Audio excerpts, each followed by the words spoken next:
Hello and welcome to this watercolor painting demonstration of a forest scene based on Muir Woods in California. This demo was given live to my Patreon members as one of our monthly projects. Each month we paint a different subject in watercolor. Could be landscapes, street scenes or seascapes. And this month we did a rural scene, a forest scene. What is Patreon? Well, think of it like a club. It's a community of watercolor painters from all over the world. Their membership subscriptions help me cover the costs of creating these YouTube watercolor videos. On Patreon, if you go to patreon.com/Tim Wilmot, there are different types of membership levels or tiers. There's lots going on to keep you busy with your painting. For example, this tier here allows you to get a video critique from me. So lots going on, exclusive posts from me, an image sharing library as well, community posting so you can share your paintings, regular online meetups via Zoom, ad-free videos from me, released early, painting critiques from me, exclusive live demos. So please check out if you're interested in getting involved and being part of my watercolor community. There's 5 challenges with this painting. Composition, what to leave out. On a Zoom meetup call with my Patreon members, I discussed this fallen tree here, and also this leaning tree, sort of leaning in an odd direction for the composition. So I decided to leave those out, but a decision on what to leave out is important to think about in any complex scene like this. Talking about complexity, the foliage, all of the complexity of those different leaf shapes and patches of green. Also with watercolor, we are talking about edges as well, hard edges and soft edges, for example. There's a lovely hard edge there on the right-hand side of that cedar. And then there's soft edges, for example, in the distance here, the soft edge around that area of light. And mixing convincing greens for the foliage. We've got different types of greenery in here, dark greens, light greens, yellowy greens. And then the dappled shade on the forest floor and this forest trail here. Again, edges with these oval shapes, trying to get the oval shapes in a sort of horizontal line. And that's something I've focused on in this demo, a way of creating the effect of this dappled shade in watercolor. And really the key elements of dappled light is the way that it filters through the leaves of the trees up there in a canopy, how it interacts with other objects it meets along the way. And to capture this effect in painting, you'll need to pay attention to the way that the light falls on the objects in your composition and the patterns of light and shadow that it creates. This can include different techniques such as layering. Of course, layering is very important in watercolor, layering different shades of paint and green to create a sense of depth, and playing with light and shadow to create that sense of movement and a dynamic energy in the painting. You can also create depth and dimension by using different brushstrokes. I cover that a lot in my painting demonstration, and techniques to create the look of the texture and movement of the leaves in the trees. You can also use different colors to represent the different shades of light and shadow that are present in the dappled light. Now, in the demo, I do call the trees quite a lot cedars.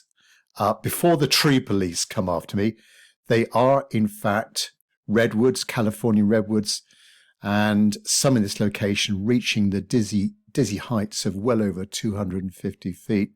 Lovely trees, and I did describe the scene is almost like walking through like a cathedral with these tall, vertical, very strong trunks of these cedars. So please, of these redwoods. So please excuse me as I go through the demo, describing them as cedars incorrectly. They are redwoods or Sequoia sempervirens, I think is their Latin name, just to be botanically correct.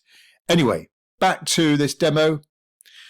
And you'll join me just as I start describing the scene in a little bit more detail and my approach. And also stick around to the end where I do a little critique of my painting. Right, January 2023. This is our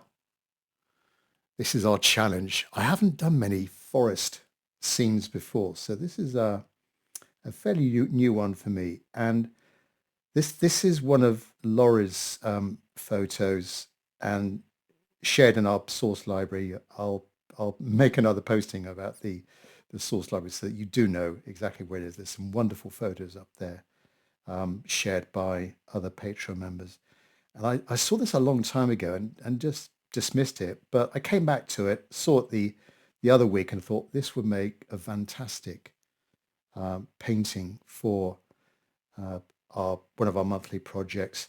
And I think it's got a little bit of everything. I mean, it's a scene that needs to be simplified. Look at all these details of foliage shapes and horizontals and verticals and twigs and branches. It's got lots of green. It's got lots of values, lights and darks. It's got lots of edges. Look at some of the softness up here, particularly the softness down here. Dappled shade. This was going to be one of the themes, I think, for this is how to in watercolor, how to get in these very sort of shallow ovals of light. Obviously, I reckon the light is coming from the top right corner, and we've got this lovely dappled shade over this. I think it's a tarmac or concrete path, but it's got this leaf litter from these lovely cedar trees. By the way, this is a few of you have put into chat where is this, or a few of you have confirmed where it is. It is Muir Woods National Monument or National Park, which is just north of San Francisco, and I think famous for these redwood trees, these giant redwood trees that are many, many hundreds of years old, and as you can see, massive thick trunks. Very distinctive, very beautiful trees, very, very tall. And it's like you're walking through a cathedral here, magical, and all this light. So I mentioned edges, bit of perspective as well with the pathway leading in. We've got some figures also. On the last pat chat, I mulled over the idea, thinking about simplification of this pathway. I think it might be to sort of, it's going that way, and then it might go that way. And perhaps there might be a little bit of lightness in a clearing there, and maybe a couple of figures, light against a darker background. So I might try and do that. Also, a theme of this, things to leave out. That leaning tree doesn't do anything for me. For a start, it's leaning away from the composition. Maybe if it was leaning that way, I might have second thoughts to it, but I'm going to dispense with that, not bother with that. This tree that's fallen down, that's rotting, and there's a bit of lovely sort of redness there. Again, I'm going to ignore that. Just imagine the more light coming through that middle area there. And the railings as well, a little bit of light hitting the top rails, particularly on that right-hand side. I quite like the way that the railings, this is a superb photo. It not a lot needs to be changed. Really good composition. The top rail there sort of sneaks in from the right, and then a little bit of a curve round, and quite complicated here, all these sort of railings going in and out. Yeah, well, I hope you like the challenge. I'm looking forward to doing it. Let me describe my materials to you. So Saunders Waterford watercolor paper, cold press, 300 grams, 140 pounds, 15 by 11. Paints are, for me, my paints are handmade paints from Mark Jackman in the UK. I'll describe them as I go. It's my normal palette. Brushes, mainly mop brushes. All right. I may have a small synthetic round for doing some details. May introduce a rigger for doing some of the thinner branches and twigs as well. Yeah, and for doing this dappled shade. Now, I was experimenting the other day, and the way I found, having not done this before, here's an example of one I did earlier. So I basically laid, well, you can probably see it there. I basically laid down, first of all, a wash of a light red, I think it was.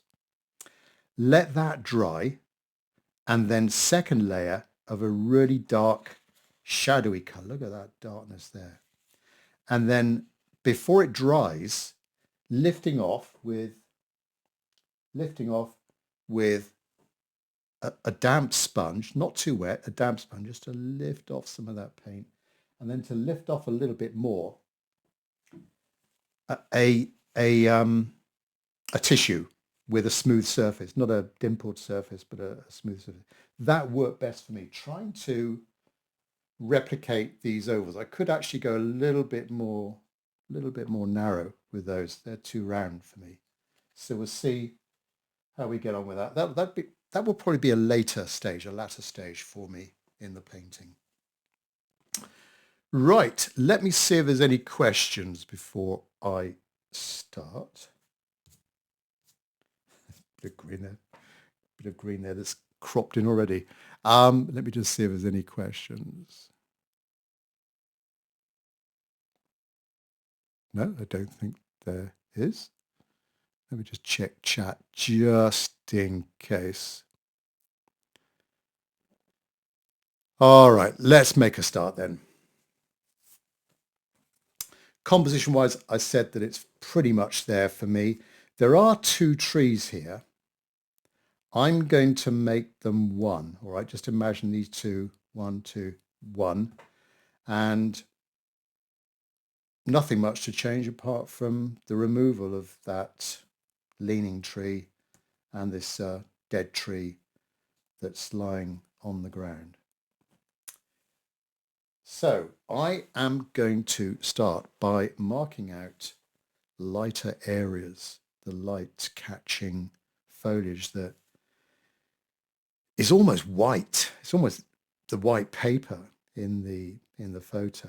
And I'm going to draw slightly heavier than I normally would, just so that you can see on screen. So there's a lighter area there. There's the biggest cedar tree is here, all right? And then another light area here. And then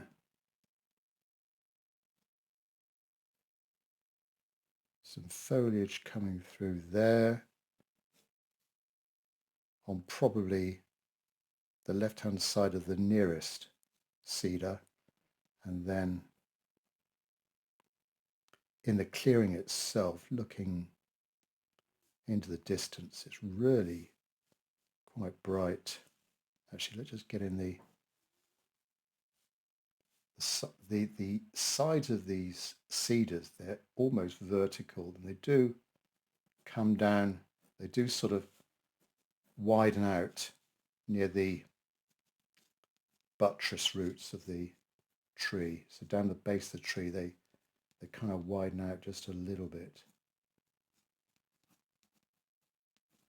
So there's that clearing.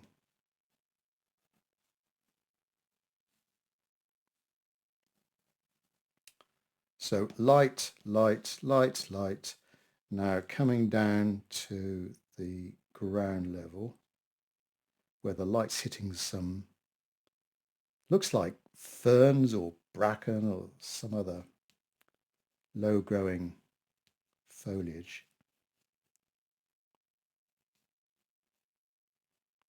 Bit of light there. And then on this left hand side,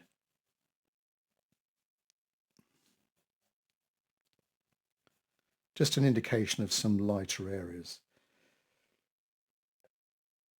Okay, now for defining the tree trunk. So let's do the big one here, where I'm amalgamating two into one. So vertical, and then towards the base, they just kind of splay out just a little bit, not too much. And then the right hand side, like that. Next main one is this one here, just where the forest trail meanders around. Again, these stout vertical sides.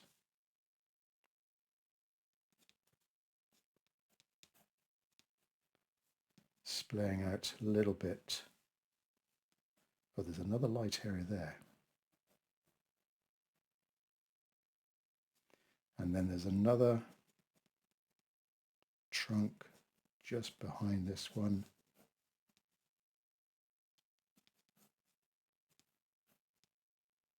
So dark, dark, dark. We'll do a little bit of negative painting around. The tree trunks will probably be one of the later things I paint. Over to the left, now there's one here on the extreme left hand side. I don't think I'll bother. Shall I put that one in? Yeah, that's quite a nice frame actually, that one there. It's quite dark up that top left corner. So let's pop these two in. So there's one there and then one on the extreme left. This one here has got a little bit of a, I'm not sure if it's the same sort of tree. It's got a bit of a wavy trunk to it. Maybe it's a juvenile redwood, and as they get more mature, they kind of get that straightness, that verticality, if that's the right word. Right, this one on the extreme left, and there's some thinner ones in the distance. I'll not draw those in. I just want to get in the main tree trunks.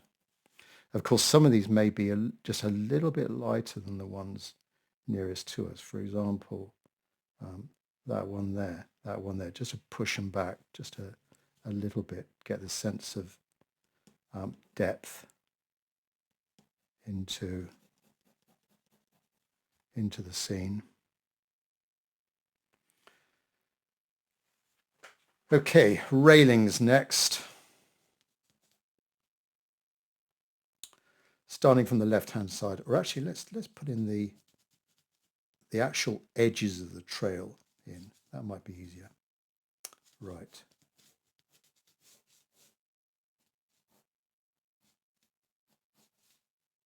That one there.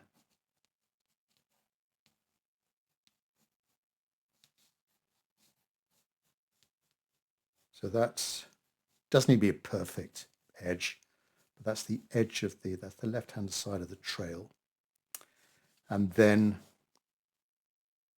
I will put in these posts, thinking about perspective and getting a little bit narrower as we go in the distance and as they curve around that bend. So popping one there, one there, one there, one there, one there, there, and so on. And then the rails, they're sort of, one's there, then above it, then lower, above it, which you often find with these sort of natural rails.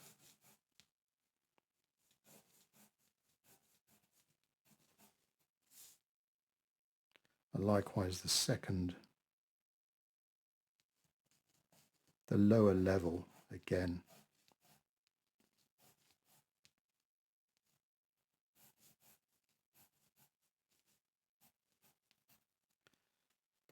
Up to there, and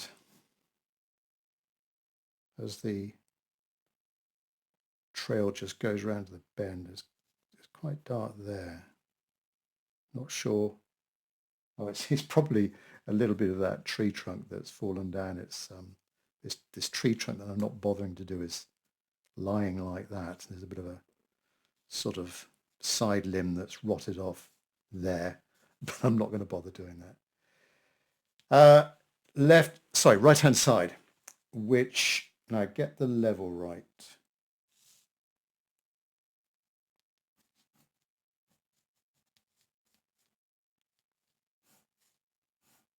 So that's my top rail, and then second rail,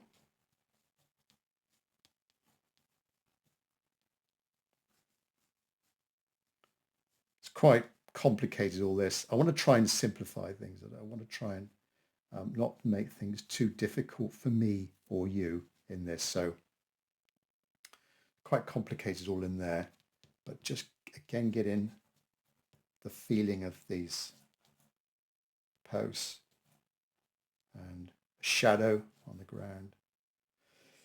I'm not going to draw in the ovals of light, the soft ovals of light, but I'm just going to imagine there's a bit of there's the edge of the shadow there, and this is, where did I have my lightness? Let's get the lightness in there. Right, figures. Now we've got a few figures here for scale, but just imagine those a little bit further on. So about here. So there's the level of the heads. The top of the railings here is sort of almost at sort of waist or hip level as a reference.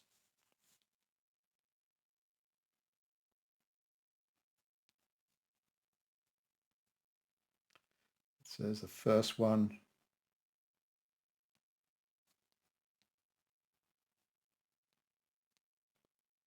Second one there. So imagine them light against a darker background. Hopefully that'll give a little bit of a focal point as well, and just help us lead ourselves into the composition. Excuse me if I cough a little bit. I've been suffering with allergy over the Christmas period, and I haven't quite got rid of my cough yet. Right. Oh, there's a distant trunk in here, which is, it's obscured quite a lot by the foliage. So I'm sort of hesitating whether I want to draw that in. Good, I think that is it as an initial drawing. Hopefully you can see that okay. Are there any questions before I start painting? Which is always going to be the next tricky phase. Well, I hope, who's actually painting along with me right now? Barb said she might have difficulty doing this in a, what was Barb's comment? Might have difficulty, might be a tough one to do in a sketchbook. Yeah, I'd agree with that one. Okay. Oh, Fausia is. Well done, Fausia. Barb, well done, Tim and Bev. Right. Painting. Well, this first phase is to get into some of the base color of the greens, painting around those lighter areas that I've drawn in, and getting in the base color of this, the warmth of that that pathway. The main brush I'm going to be using is a mop brush, and just really colouring in the main area with these different sort of base layer of greens. I will go in a little bit darker as I progress. My colours in my palette from the top: neutral tint, burnt umber, burnt sienna, yellow ochre. Just waiting for my brush to, I've got my water container over to the right, just making sure it's well and truly soaked. I've got a spring green, viridian green, and then we've got cobalt green. Probably won't be using that. Cerulean blue, these blues I won't be using a lot at all.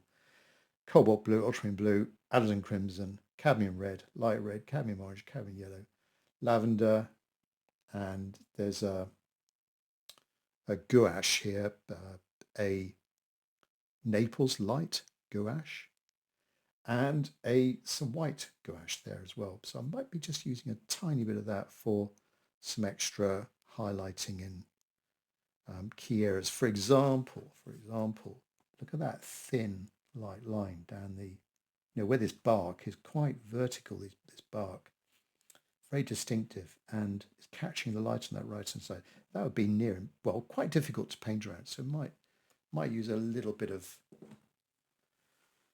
our lighter gouache colours just to go over that.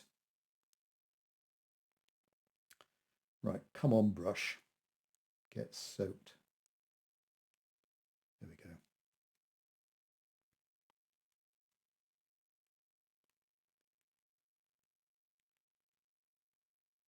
So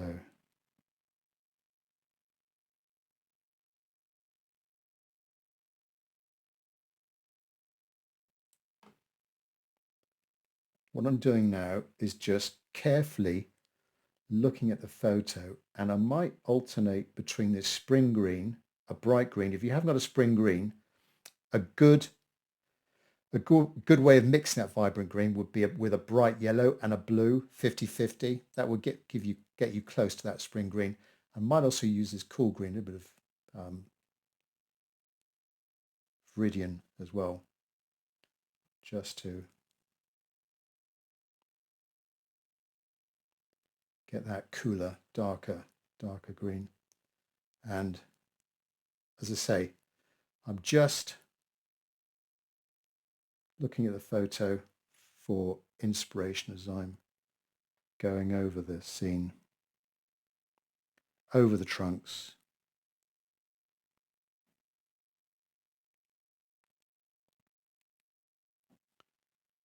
And I will be touching up these greens as I progress, and hopefully this green will stay wet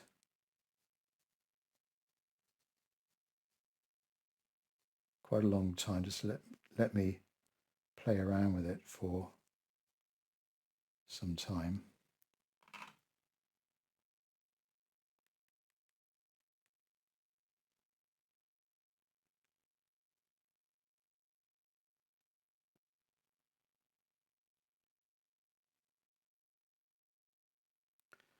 So this is quite a laborious part of the painting process,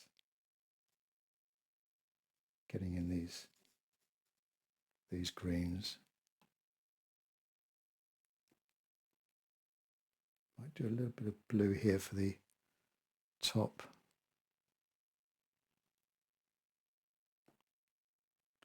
left corner.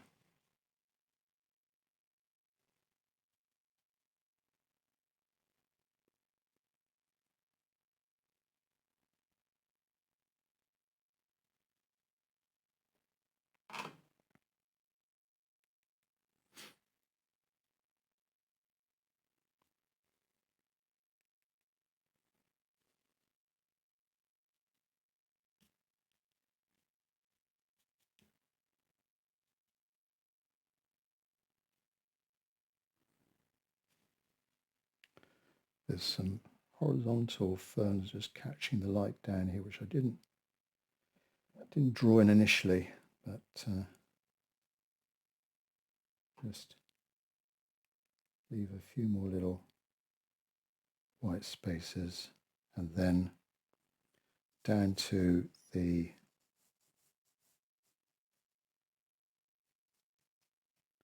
railings.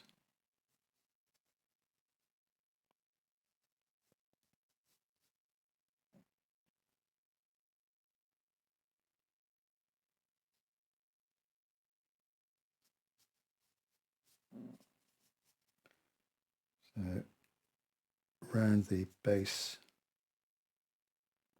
of these, of the main, this main trunk here.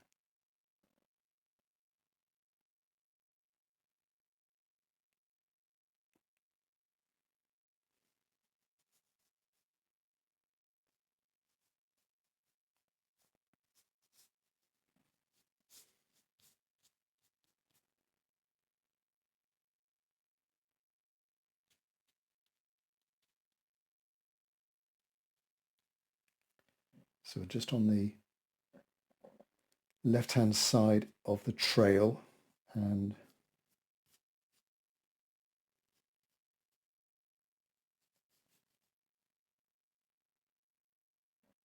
going up to the base of those trunks.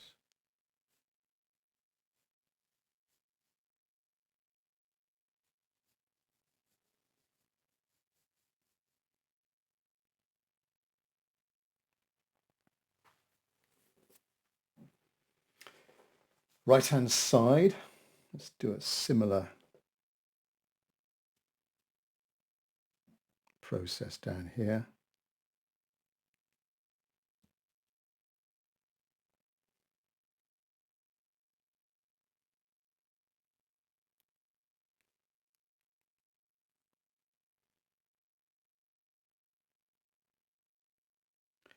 So this mop brush is quite good when I'm just lightly touching the paper. There's a bit of, with the sizing of the paper and the texture of the paper, you get sometimes a nice sort of convincing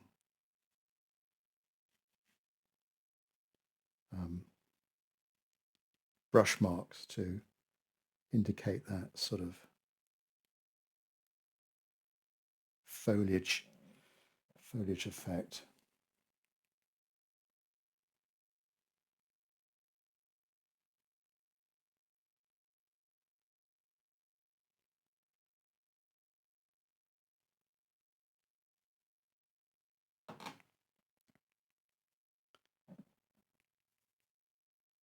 So I am using a little bit of blue just to get cooler, darker towards the bottom base of these trees, just a little bit. Down to these figures that I'm going to have light. I need to be quite careful here. This is where a good point comes in. Quite careful here, just too much paint there. Just be careful to paint around those figures.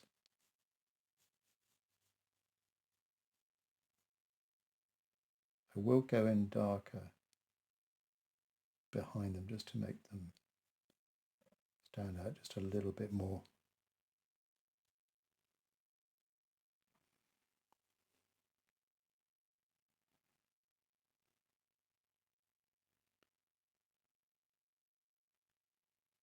So I'm going in, while it's still damp, I'm going in with that slightly darker colour just to get in some variation in the values and those edges. Right, forest trail, which is going to be my light red.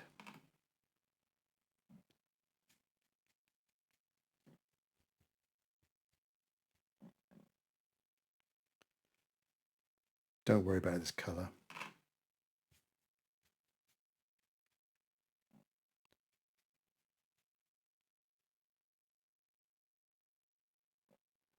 No.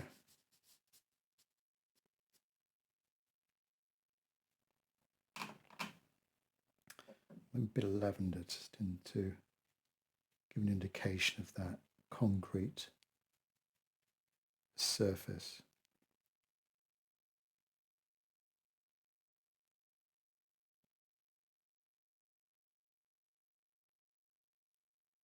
Bit careful painting around those railings and top rail, bit of burnt sienna.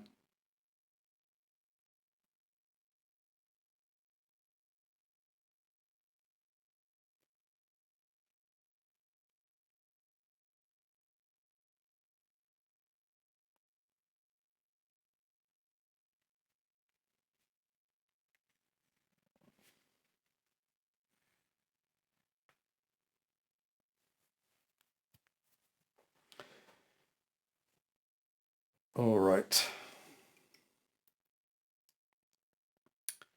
Now for some darker greens. Slightly thicker paint now. Well, let me just answer those two questions that are coming.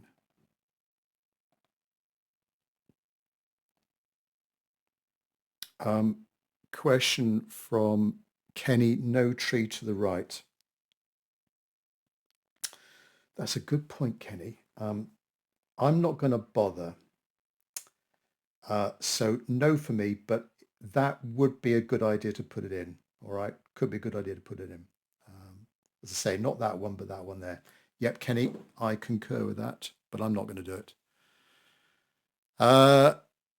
And next question from Damiela. Which colour do you think are the darkest tree trunks? The darkest tree? I think a burnt umber. There's a little bit of green in there where it's got a bit of reflected light, but it's a warmish brown. Burnt umber, maybe a little bit of a green, bit of a burnt sienna as well. They are, it's a redwood tree, isn't it? So maybe there's a bit of redness. It's a warmish trunk. Right, back to, thanks Daniela. Right, back to, I don't think there's any more questions. Back to me painting. Just mop up that little bead there. See how dry this is up there. That's all right. Still quite damp on that side. Let's start over on that left-hand side then. Darker, thicker colour. Now, to get a darker green, I quite like using a viridian green with a little bit of burnt umber. Just gives you a bit of a darker, more of a sort of foliage type, a bit more of a convincing colour. Actually, that's too damp in there. Just need to let this dry just a tiny bit more. Of course, with the buckling of the paper, the paint is sort of accumulating in the troughs, and that's staying wetter longer. And then up on the ridges, it's drying a little bit quicker. But that will give us a bit of a variation in values and edges.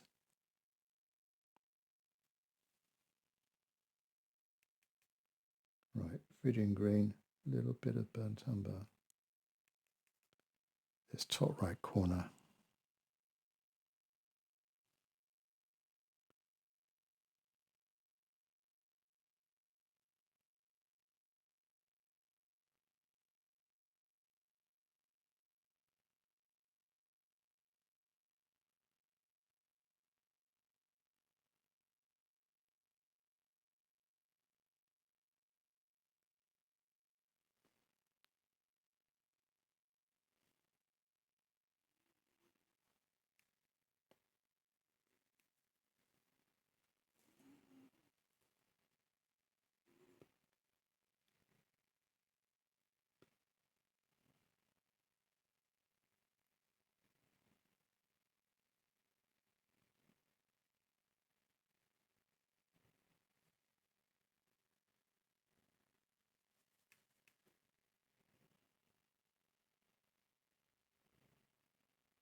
So just lightly touching the paper with the Sharpie point of the mop brush.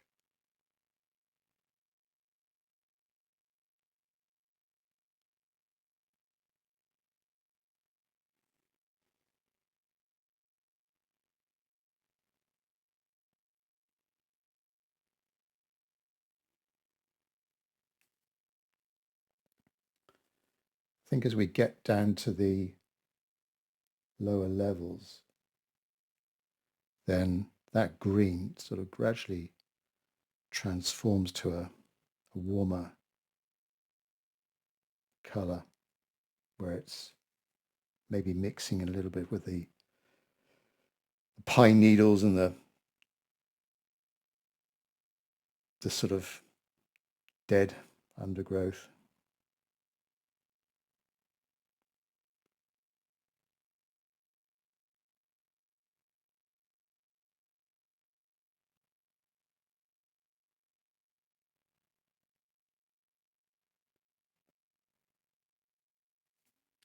All right, moving over to the right.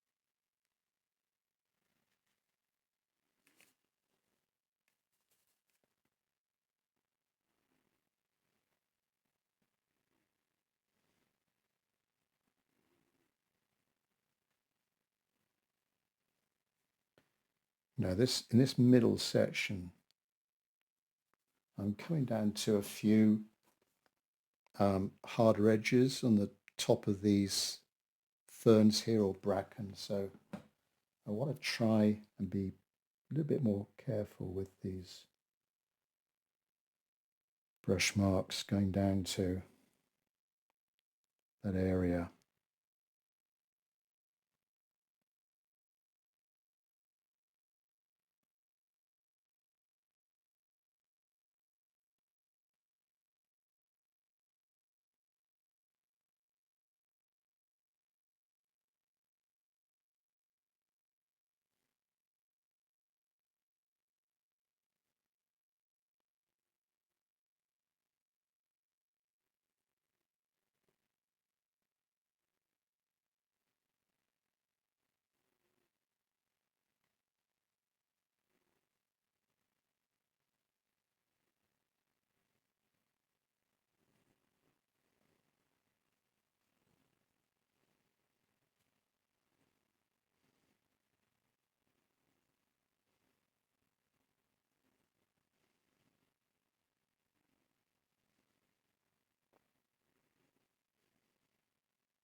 Just above that bottom rail, you can just see a little bit of this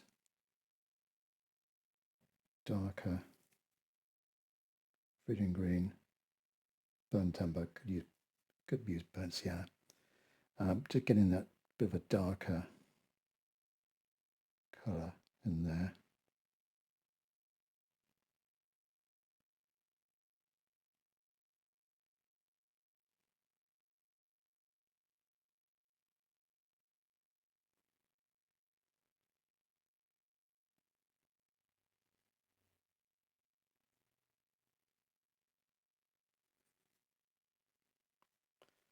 Burnt sienna, sorry, burnt umber, Virgin green, a bit more Virgin green.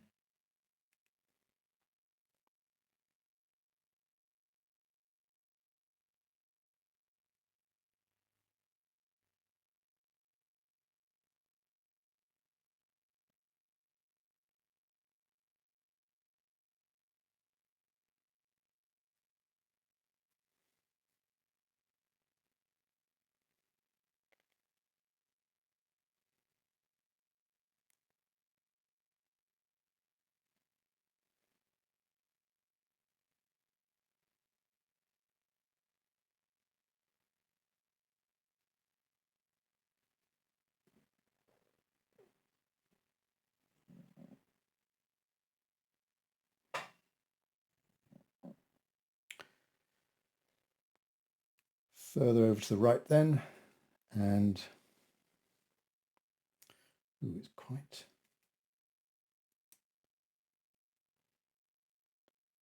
cool in that little corner there.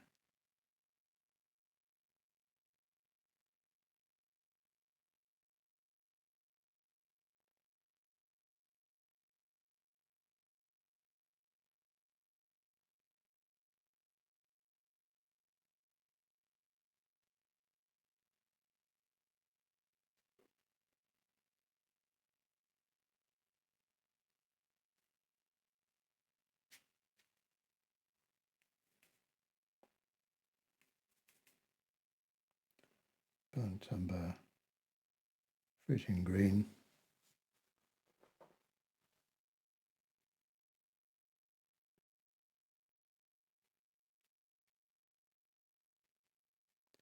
Slightly different brush technique now. I'm using the almost like a 45-degree angle and lightly touching the surface of the paper just to get in. I'm not disturbing the initial layer I put in. I'm getting a bit of a soft edge, a bit of a deckled edge.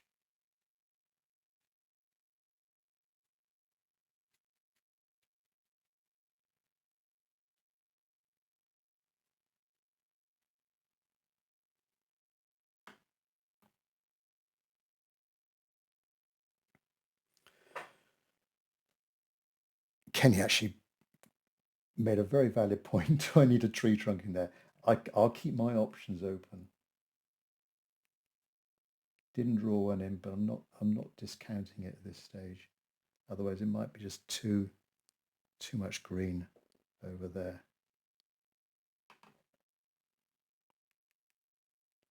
Now, going to the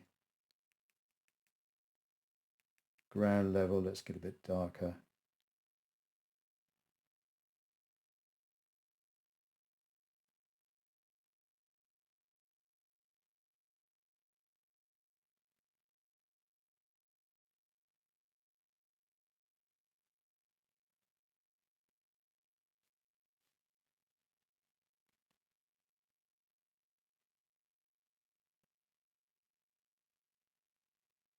Again, painting around these two figures.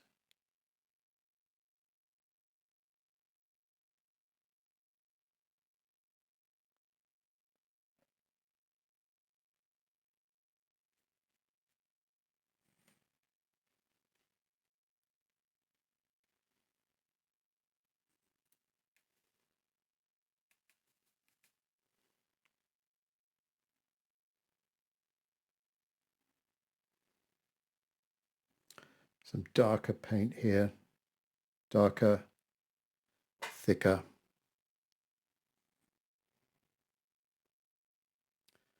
Back over to the left-hand side.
Just go over this bottom corner again, get that a bit darker.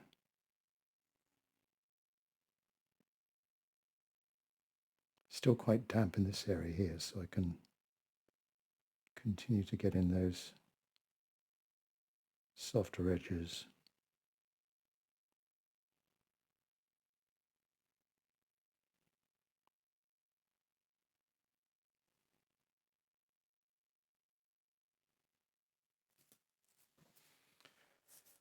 Okay, there might be, oh, looking at the screen, there's a bit of glare here where the paper's still a little bit buckled and it's catching the bit of reflection in my light, so apologies for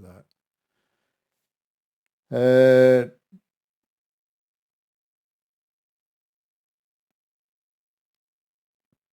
Make sure I go over that edge there.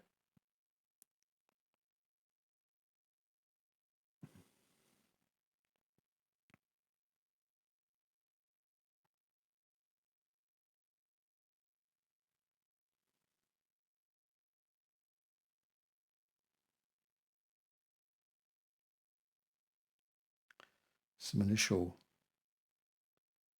twigs and things, twigs and branches.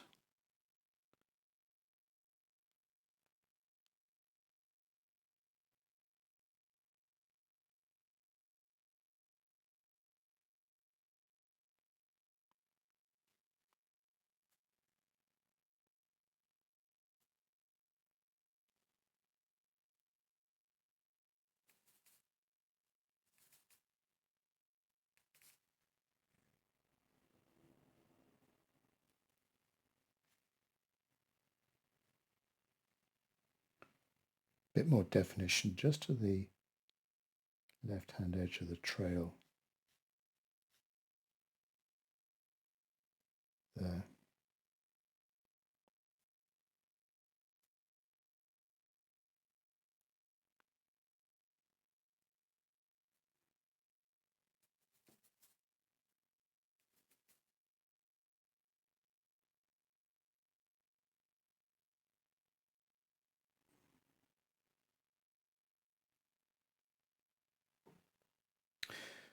Okay, right. Let that dry a little bit. Let me just see if there's any questions.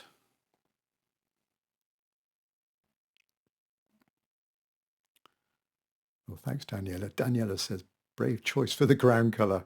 Yeah, well, we'll see. Reserve our judgment till to the end. Right, I don't think there's any questions. Right, now is that dry? Yeah, it's dryish. So, getting in this dappled shade, these oval marks of light, so that the light is piercing this top canopy and creating these beautiful patterns across the pathway there. How can we replicate that? Well, my method, and there can be lots of methods of doing this, generally it's going to be lifting off, I think, is the way to go. And I'm going to now go over this whole area here with the darker shadowy mix, and then lift off these ovals with my sponge and my paper towel or paper tissue, just to get that lightness going again. Right, darker color. What did I, for my experiment, I think I went with burnt umber and a bit of neutral tint. Burnt umber, or maybe burnt sienna.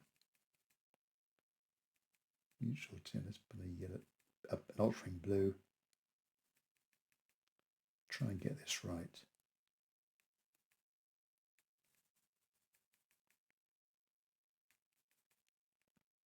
Bit more water, make sure I've got enough. Burnt umber, burnt sienna, bit more burnt sienna, bit of altering blue.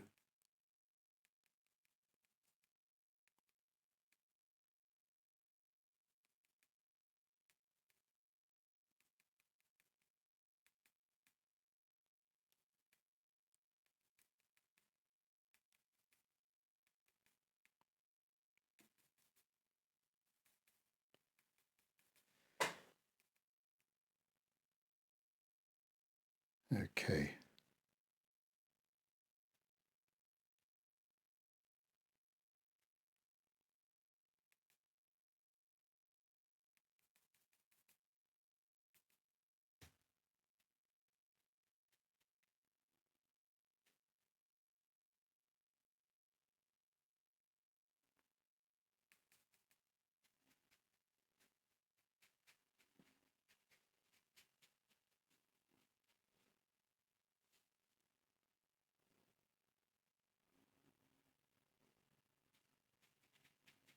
Cover the whole area of the path.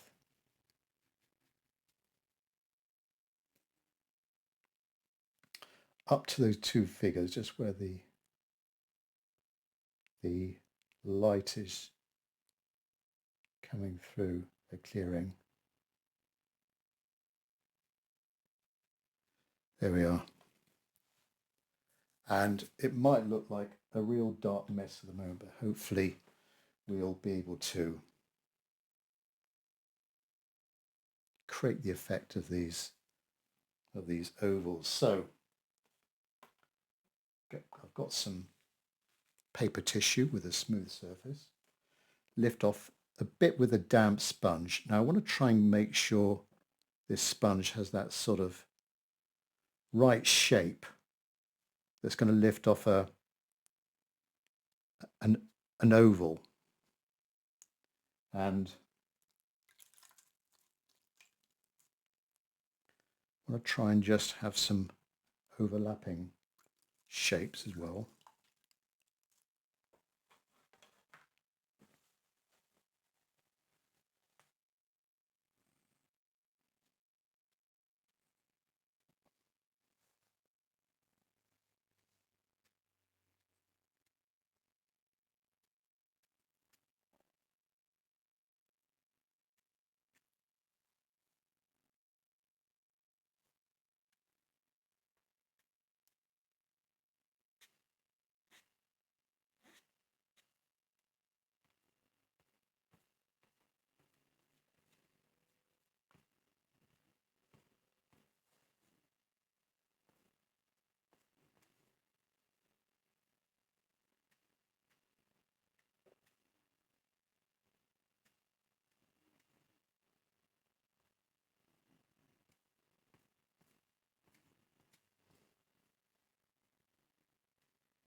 So I'll just wring out my sponge in some clear water.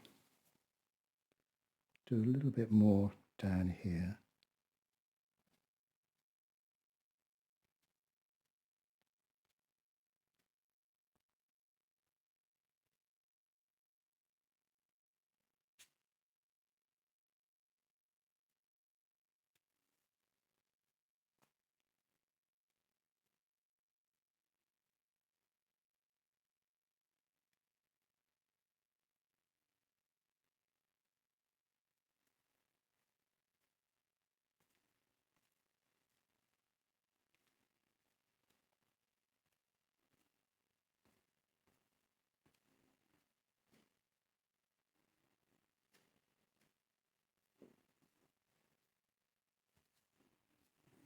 There we go. Let's just see now with the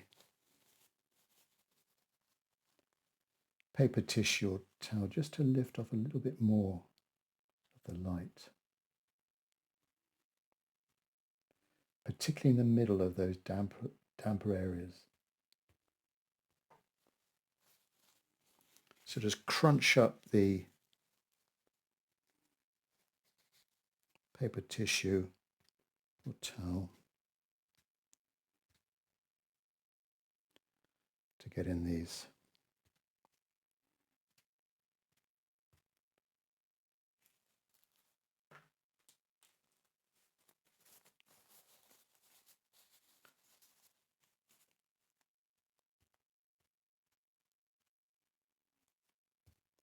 So still try and keep that soft edge if you can, not lift off too much.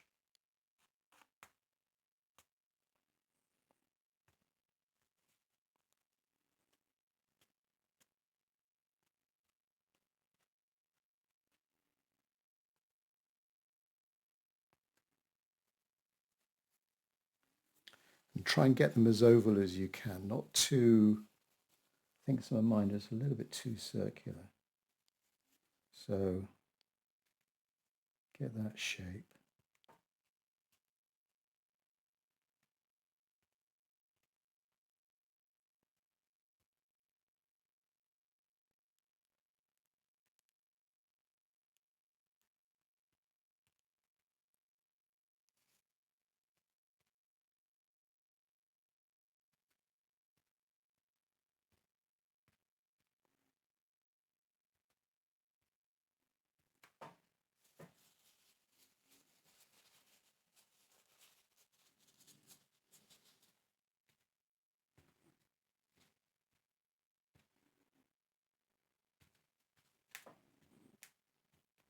remember to go over the edges as well, just to get that continuity.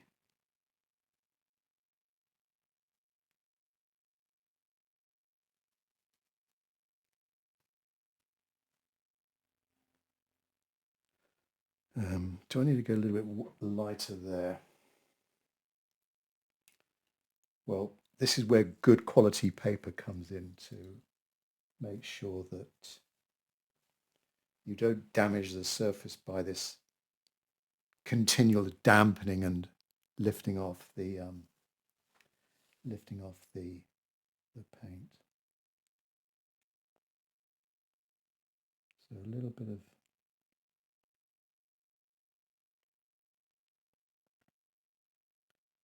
bit more dampening there.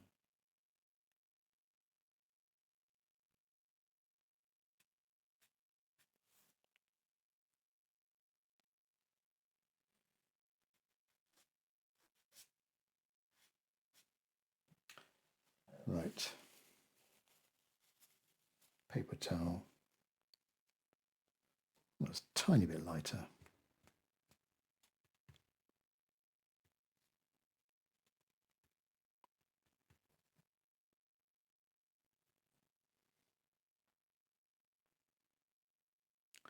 Don't want any hard edges. That's the main thing.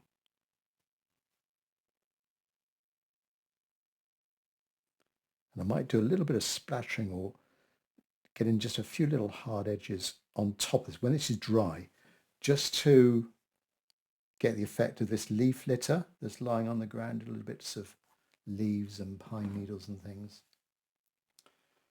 Right, let that dry a little bit. While that's drying, we can do the railings. Let's do the railings. Right, different brush for this. Different brush, a synthetic round brush. And we'll start on the left-hand side. And the colour of those rails, I guess it's the same wood as the cedar. It's a sort of similar warmish brown, quite dark in places. So I'll pick up some of this shadow mix here and burnt sienna, ultramarine blue, burnt sienna, maybe a little bit of light red in there.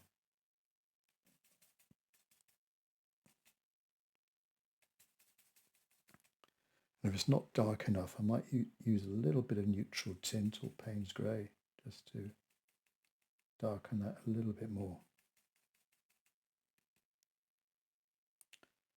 Okay, bottom left-hand corner first.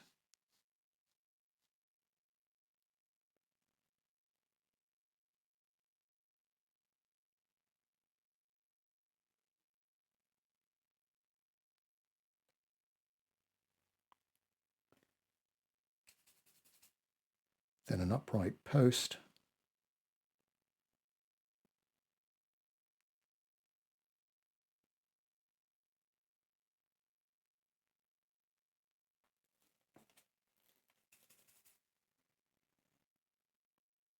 So these posts don't need to be perfectly straight. They're organic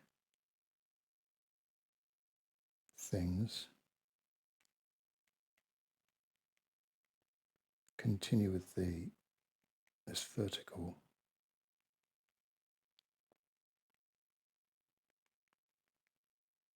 Post. Tiny bit of a shadow.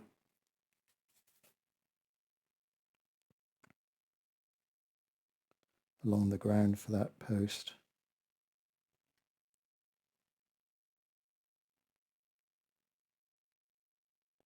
Bottom rail.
Sorry, there's another laborious bit here to get right.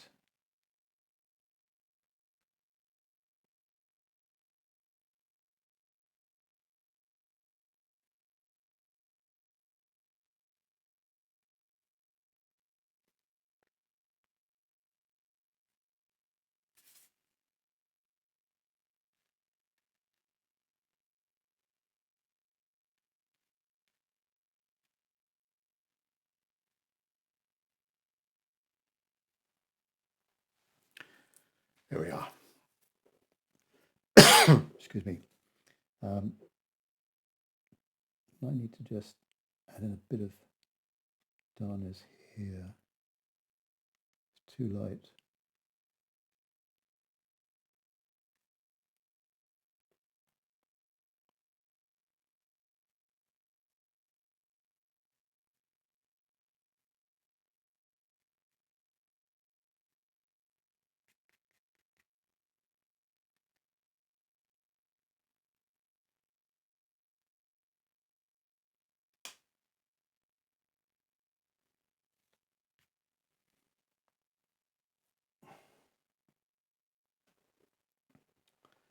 Just in places where just a little bit too hard an edge, just soften it up again with that damp sponge. We'll lift off with a paper towel if it's still damp. Railings on the right hand side. The complex bit over there on the right. And so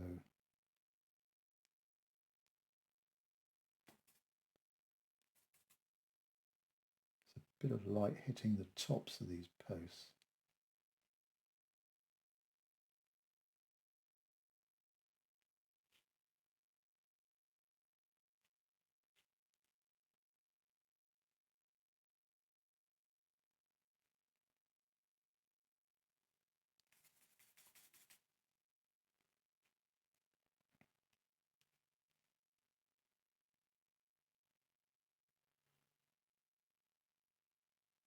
There's that top rail.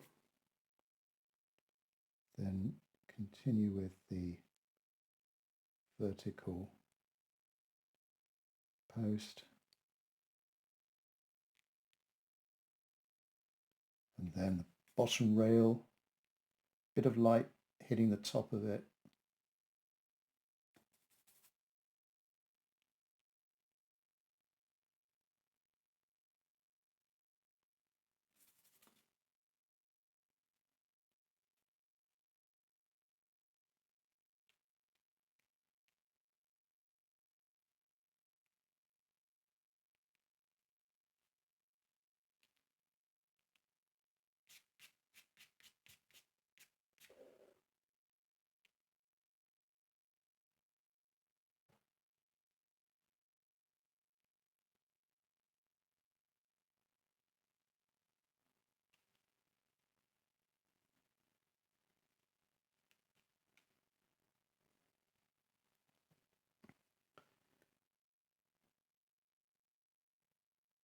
There's some undergrowth just through that gap there. I'll put that in later on.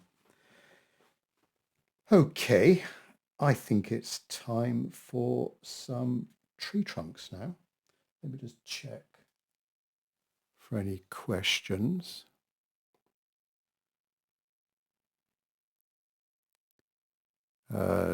Tim, did you try doing the dappled shade areas using wet and wet a bit like you would do with waves? You could do it that way, Tim. The trick is trying to get those oval shapes. It is a little bit more tricky. So it's going to be, I would say, to answer your question, it's going to be fairly similar. By all means, try it. But with my little experimentation, I found to get that oval shape, it was easier to dampen it and then lift off, doing it that way around. But have a go, Tim. Let me know how you get on.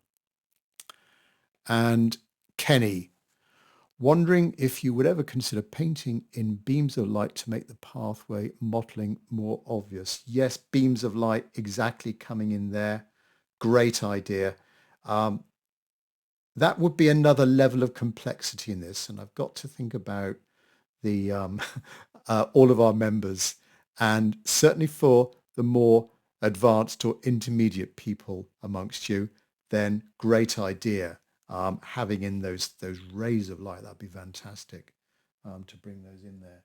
You could, while this is still, well, this is just a little bit too dry now, but you could just tease off a little bit of that paint.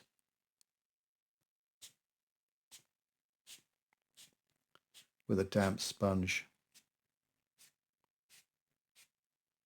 like that, but I'm not going to do any more. I've left it a bit too long there, but great idea. All right, don't think there's any more questions. Right, tree trunk time, which is another key element to this, trying to do justice to these lovely trees. Let me start on the left and work my way over. I'll go with my original mop brush again and getting in the base color of the trunks. And then when it's a little bit dry, we're going to create these vertical cracks, these dark vertical marks between these sort of layers of the outer layers of the bark. All right. Burnt sienna, bit of neutral tint. This is quite easy mixing this. Most of my mixing is done here. I haven't had to use this other little mixing area yet. Bit more water on that brush, burnt sienna, neutral tint.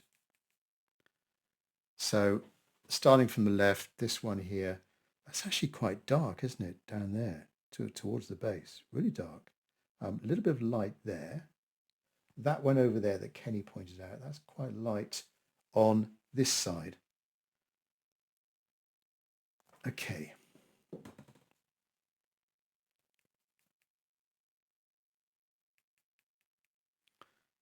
And check my brush shape for doing this. That needs to be darker and thicker.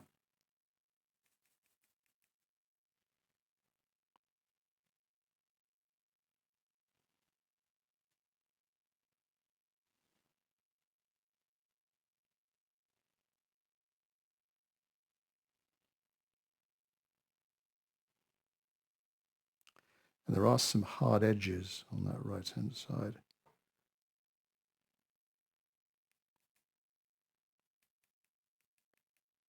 Don't want to make it too black, so adding a bit of this ultramarine blue.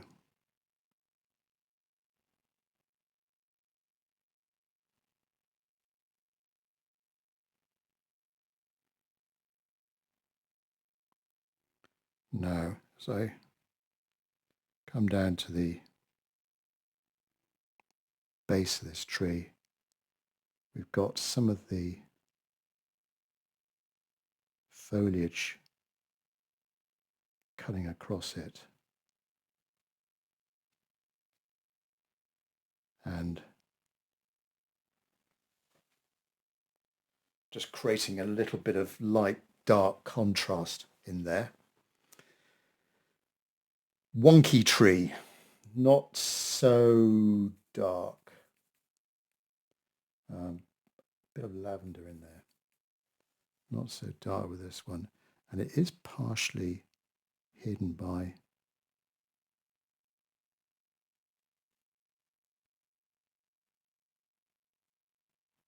the foliage in front of it.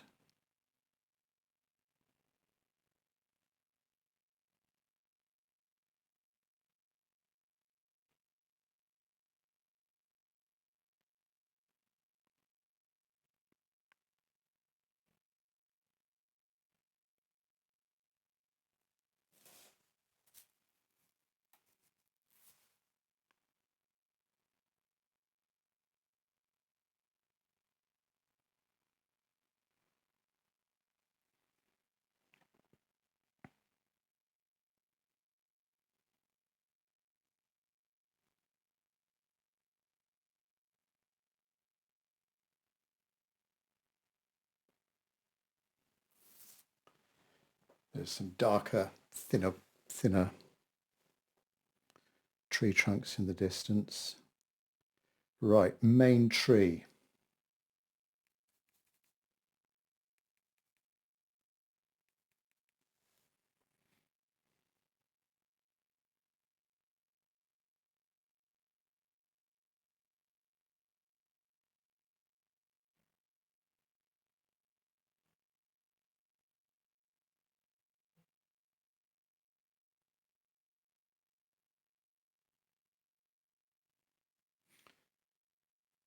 Using the edge of my brush, getting it a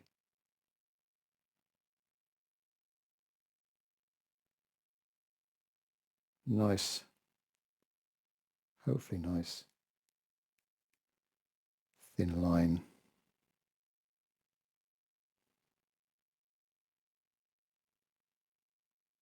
Now, not a perfectly straight edge, just to give a bit of texture to that.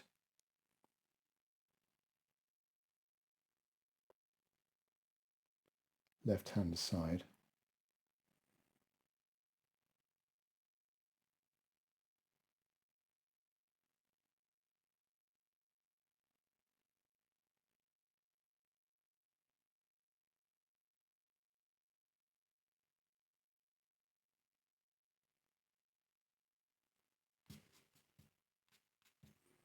Of course, there's going to be a bit of shadow between the trees, and try and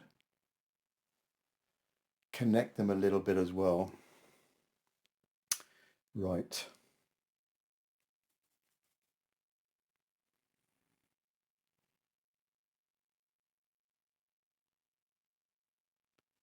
Just complete this tree here with a lighter burnt sienna mix.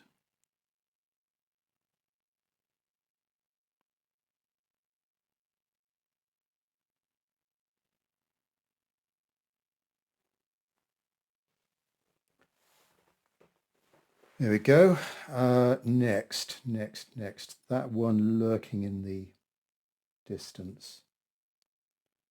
Again, a lighter colour. A bit more water to the mixture. Ooh, it's a bit wet there. Bit more.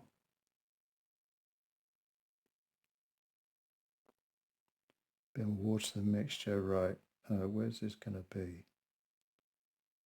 We will put him, her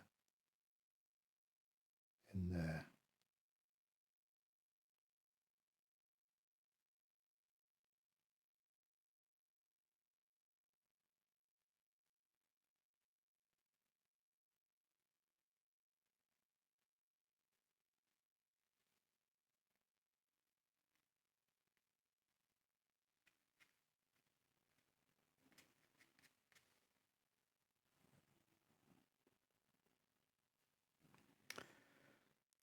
Now, coming into the middle.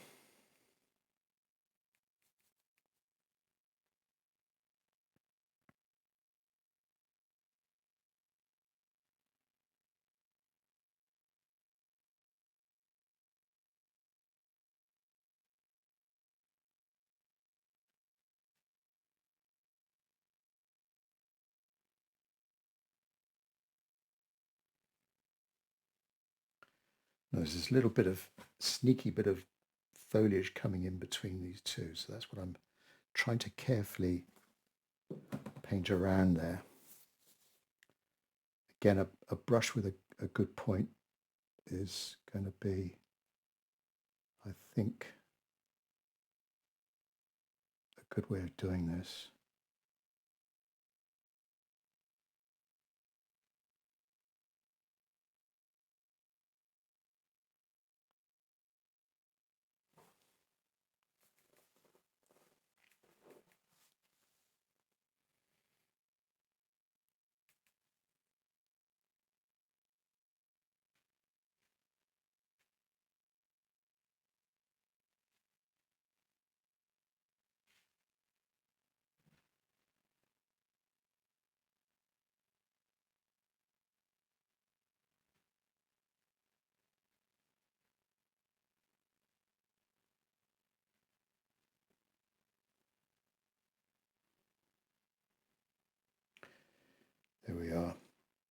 first one, and now this main one, another main one in front of it.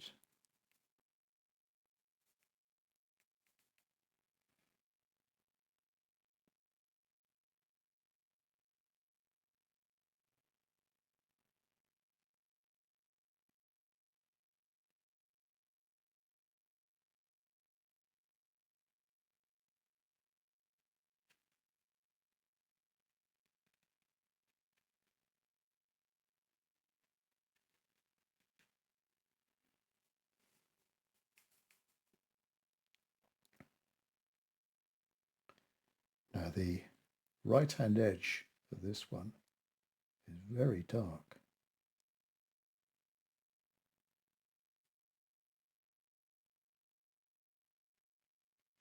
And then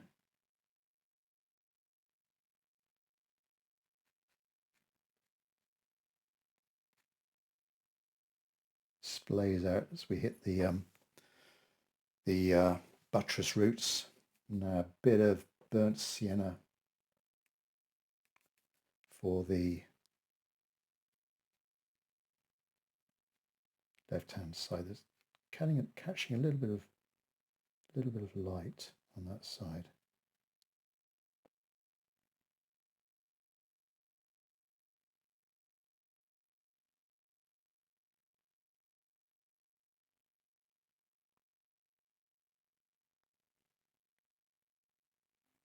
Ooh, I forgot the post there.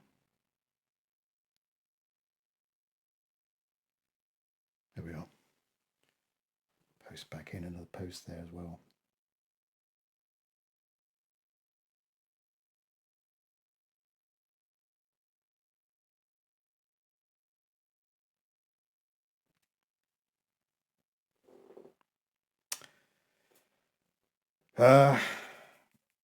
Kenny's tree is going to be around about.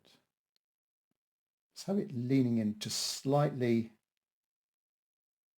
like that. Not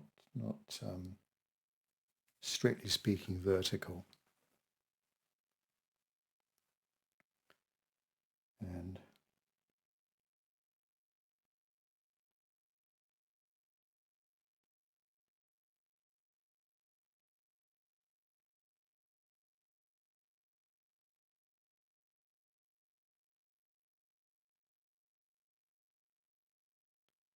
that left-hand edge,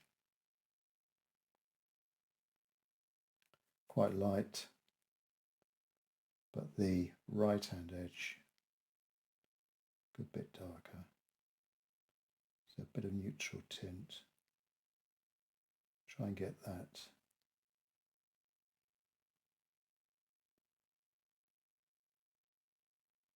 straighter side. There we are.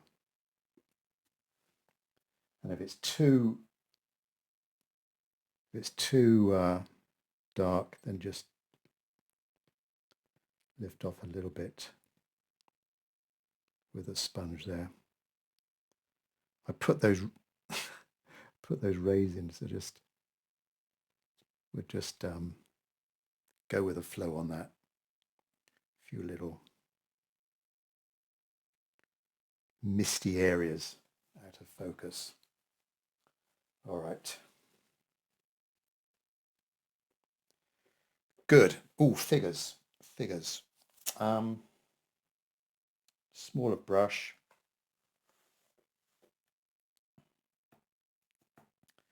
And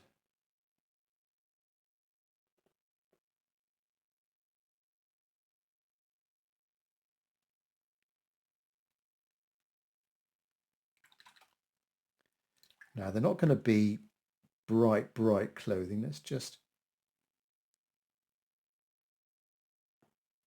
give them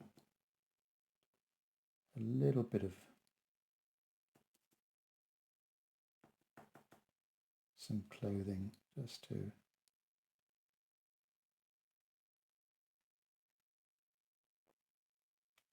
not make them too bright. And then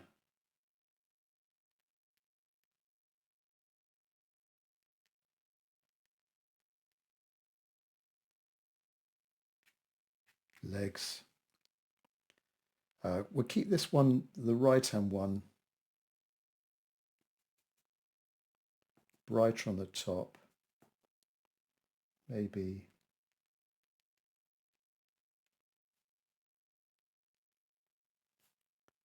some darker.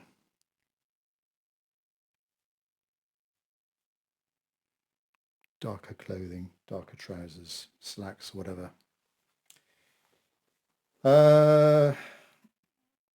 We're now into the detail stage, so let's just get a bit of that railing over on that right-hand side. I'll let these tree trunks dry a little bit before putting in the darker cracks. Next, rigger brush. Let's do some finer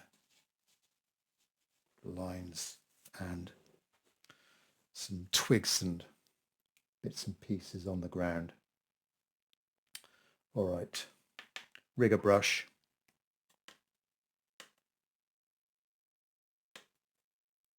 Something dark, not black, but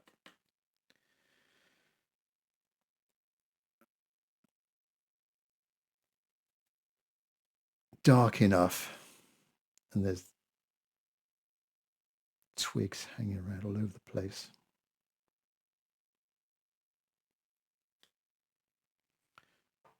Don't be too perfect with this.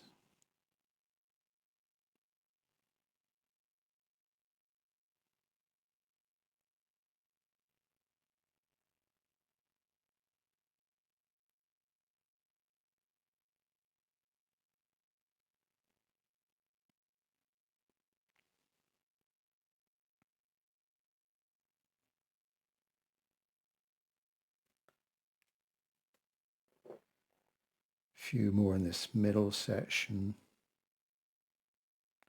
Bit of lost and found, you know, you can see the tree trunk and then it disappears behind some foliage.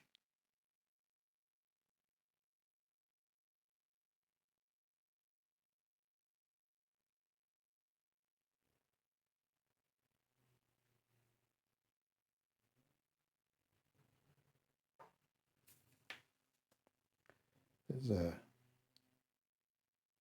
branch that comes out here.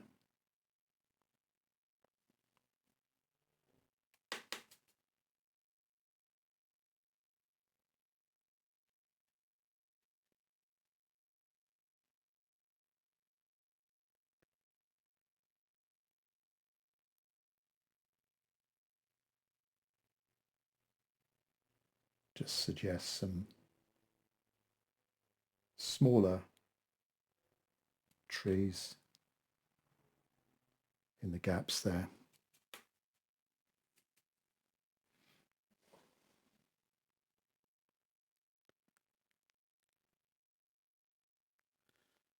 What else? Right, is this dry? Okay, the surface of the trail here has got this leaf litter on.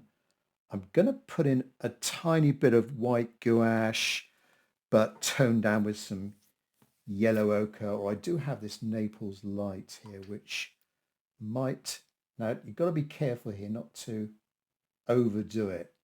I'm using this rigger brush again. Pick up a little bit of this gouache and then just in a few little places. This should go a little bit darker, this paint.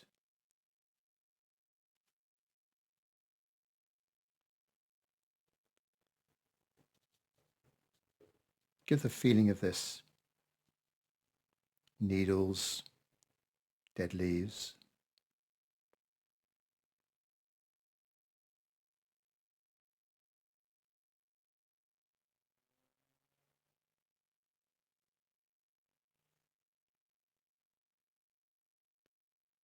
Perhaps a little bit thicker, larger with these marks.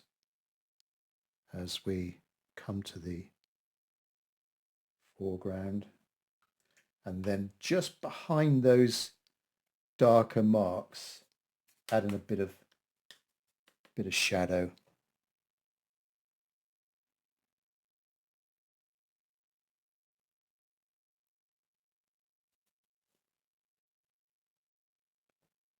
Need to make sure my brush has got a good point to it.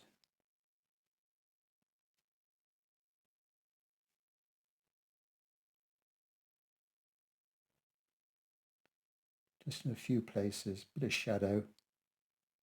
Just makes them look as if they're just standing a little bit above the surface, catching a bit of shadow.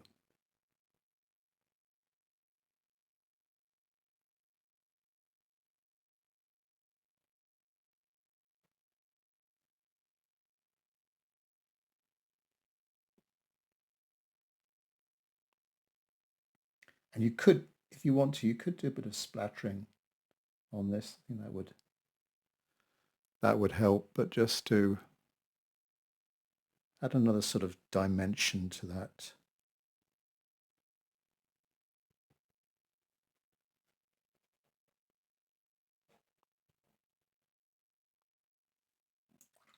That foreground area, do need to go in a little bit more.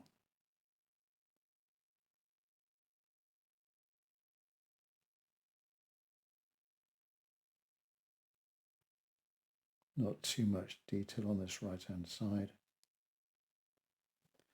Leave it all a bit vague.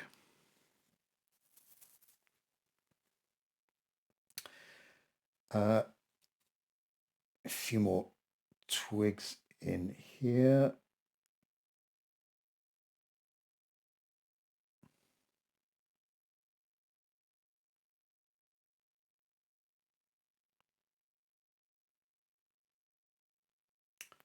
Okay, we're ready for some darker marks now for the tree trunks, and then we're nearly there. I think we're pretty much there. Right, something dark, so a good brush with a good edge to it, not necessarily a good point, but a good edge, and something dark. And only do this for the nearby trees. We don't want to do it to the distant trees. That will create too much, bring it too far forwards.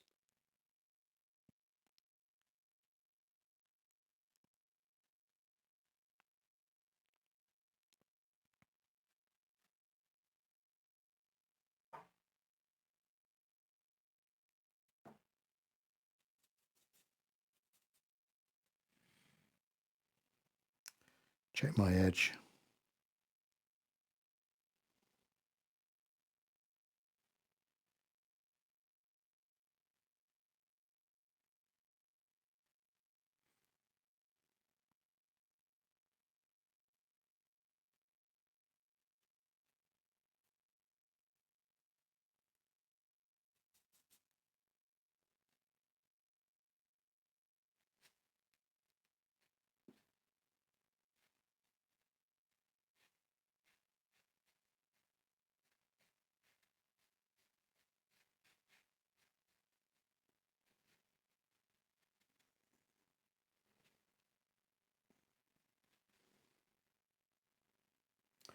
And then possibly on Kenny's tree.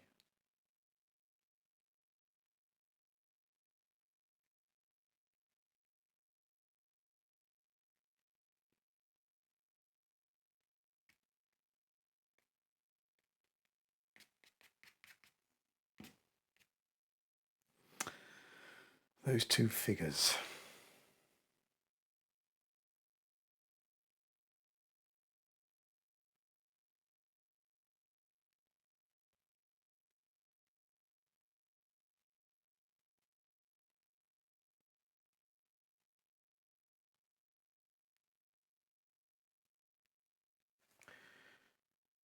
That's a little bit better. Right, I think I am nearly done. Just a few little final touches.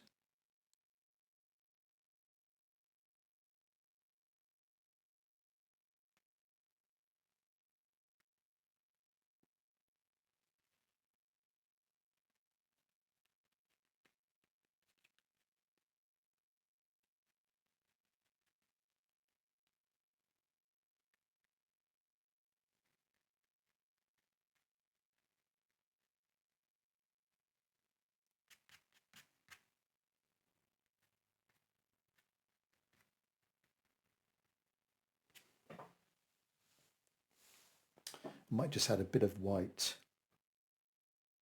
on this side of the tree trunk there, just to bring it up a bit more. So white gouache,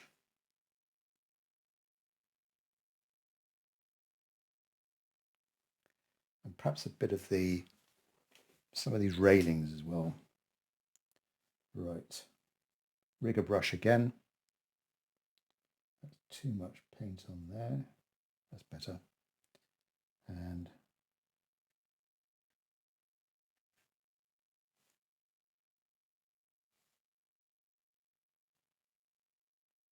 just a bit of extra brightness.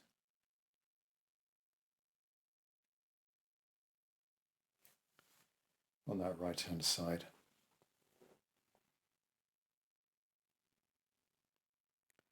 Maybe a few of the twigs on the ground could be catching a bit more light. Right. Railings, just a few.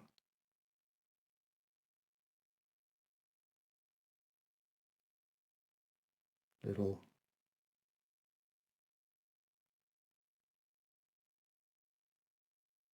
highlights. And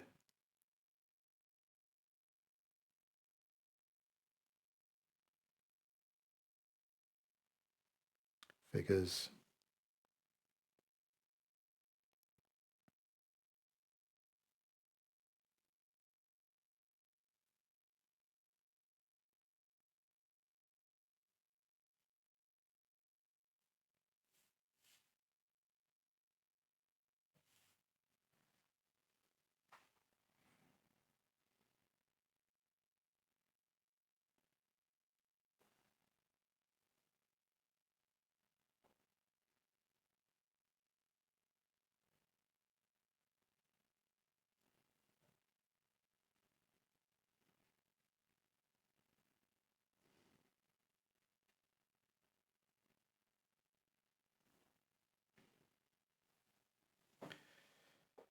There we are. I think I'm done.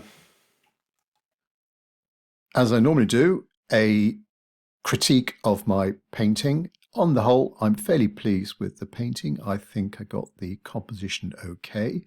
I discussed earlier on the things I wanted to leave out, the things I wanted to leave in, and slight movement of some of those key trees, the key redwoods as well.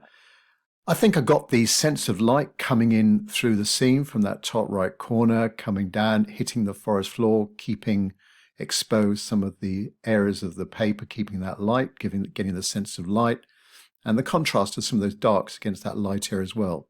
Also, the feeling of foliage with the different brush shapes, the different brush marks I was making, and the intensity and the variety of the shades of green as well, trying to get that foliage, quite happy with that. With the dappled shade, the dappled patterns on the forest trail, fairly happy with that. Could have gone a bit more oval. Some of those are a little bit too circular in shape. Could have gone a bit more similar to that one there, a little bit more oval. Of course, I could have used the other technique rather than using a damp sponge and a paper tissue, is to use a brush, a damp brush, and then dampen that area where you want to lift off, and then just leave it for maybe 30 seconds or a minute or so, waiting for it to soak into the paper. And as long as you've got good paper, then lift off with that brush or with a a paper tissue again to try and get that soft edge and those shapes that you want. And figures as well, trying to get that light against the dark, playing on those areas of contrast, and then the railings, trying to keep that fairly natural looking, and just a little bit of light hitting the tops of some of those railings. Well, I hope you enjoyed the video, and I'll catch up with you soon on the next one. Bye-bye.